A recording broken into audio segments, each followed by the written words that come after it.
Namaskar friends. India had delivered a strong message to Pakistan after the Pulwama terror attack in 2019 that there will be costs to pay for indulging in cross-border terrorism. 6 years later, Pakistan was back, carrying out another attack, this time in Pahalgam. They got a befitting reply through Operation Sindoor. This provokes a question. Why? Why does Pakistan keep on trying to foment terrorism in India? And will Pakistan try such a stunt again? I am Tilak Devasher and you are watching The Great Game Reloaded.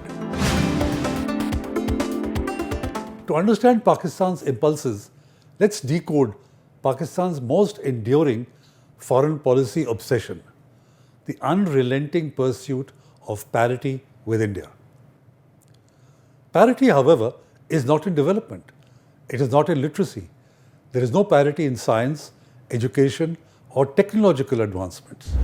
It is military and strategic parity, a mirage Pakistan has chased since 1947, an illusion that has cost it economic growth, democratic stability, and global credibility. Pakistan is seeking parity with a country 8 times its size in population, 10 times in economic output, and far more integrated globally. So why is this parity with India so important to Pakistan?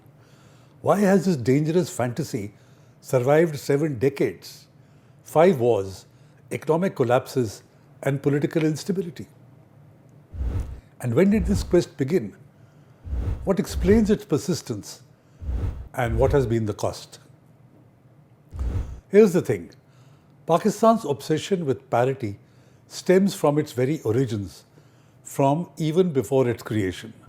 The movement for the creation of Pakistan, the Pakistan movement, was premised on the notion that despite being a numerical minority, the Muslims must be equated with the Hindus and have equal representation. This demand for parity between Hindus and Muslims was carried over into the new state on its creation. But there was another factor too.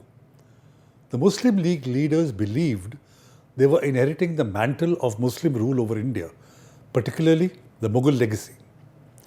This belief translated into a psychological expectation that Pakistan must be treated as at least equal, if not superior to India, certainly not as a junior.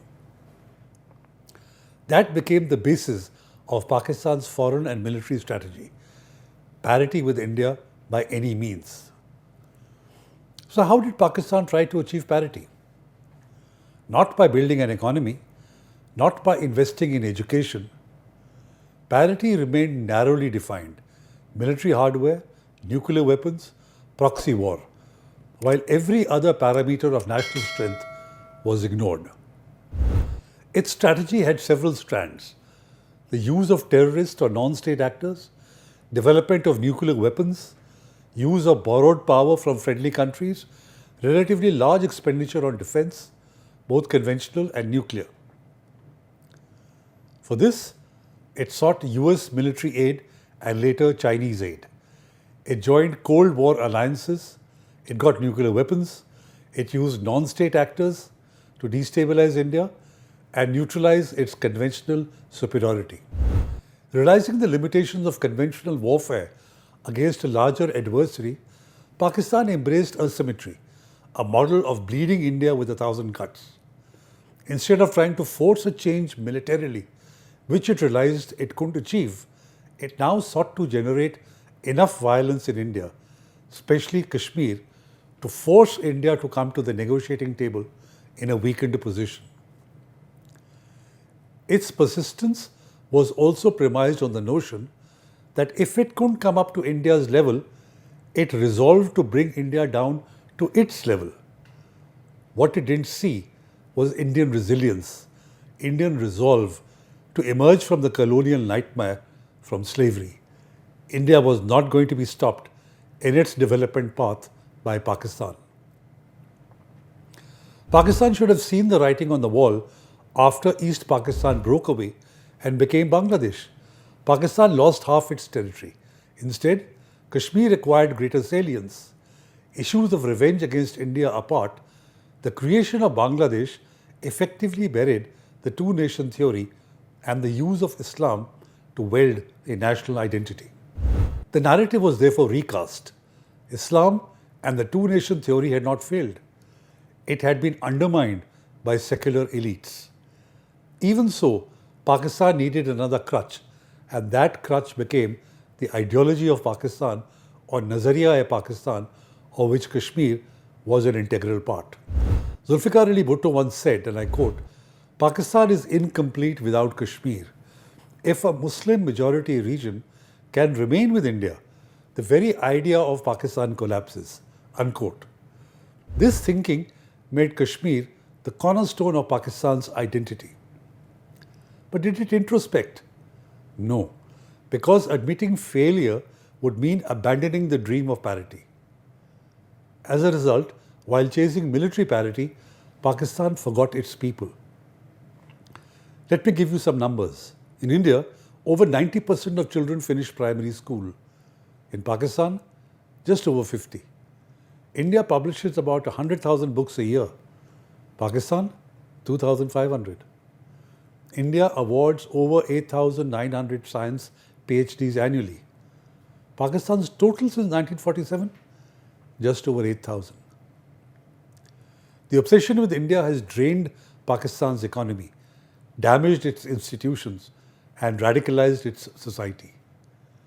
Even though Pakistan received nearly $40 billion in aid since 1950, instead of focusing on development, Pakistan used a significant share of this money to acquire military equipment, ideal for confronting India. According to a 2009 Harvard study, 54.9% of US reimbursements was spent on fighter aircraft and weapons, 26.6% on support aircraft, that is, and over 80% on defense. Clearly, seeking military power from other countries, borrowed power, was not a stopgap. It became a strategic tool to maintain the illusion of parity. Pakistan's quest for parity with India is not just unrealistic, but has had disastrous consequences for Pakistan. It has had to pay a huge price. It became a security state, not a developmental one.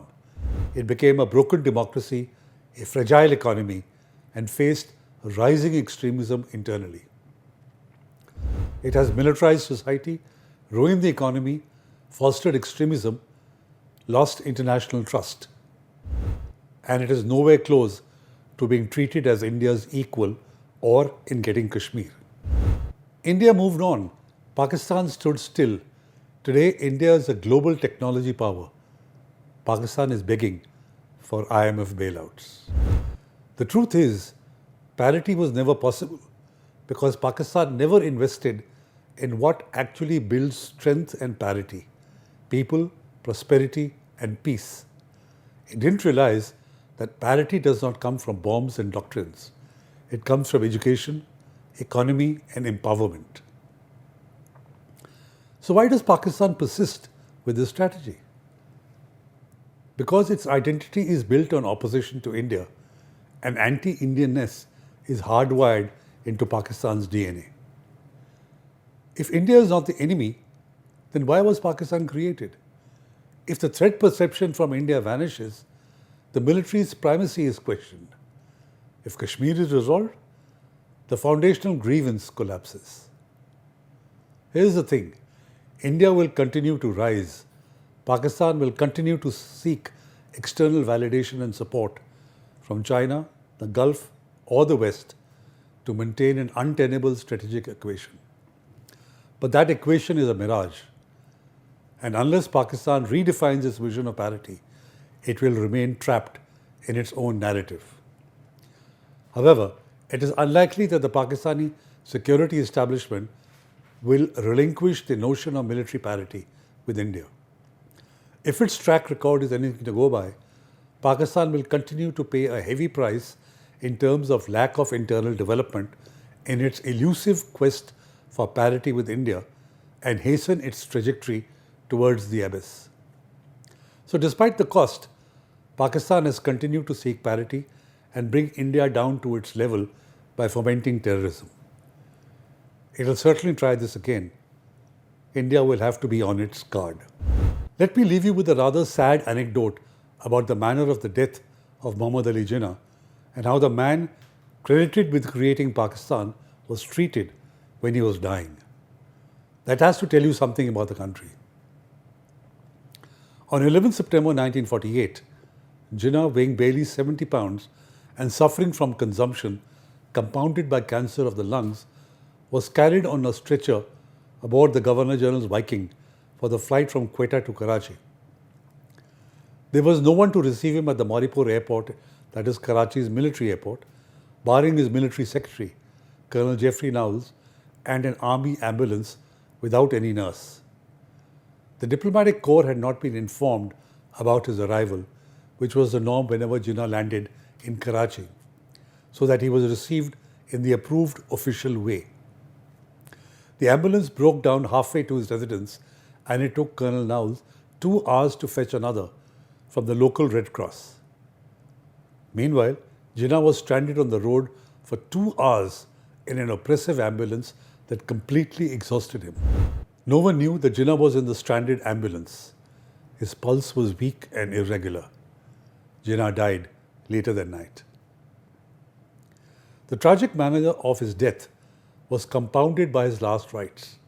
A Shia, following his conversion from the Ismaili sect, Jinnah had to have 2 separate funerals.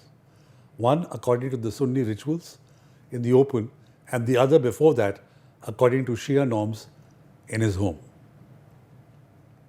Thank you for watching. Do like, share and comment. See you again soon with another topic and another anecdote. Until then, I am Tilak Devasher. Namaskar and Jai Hind.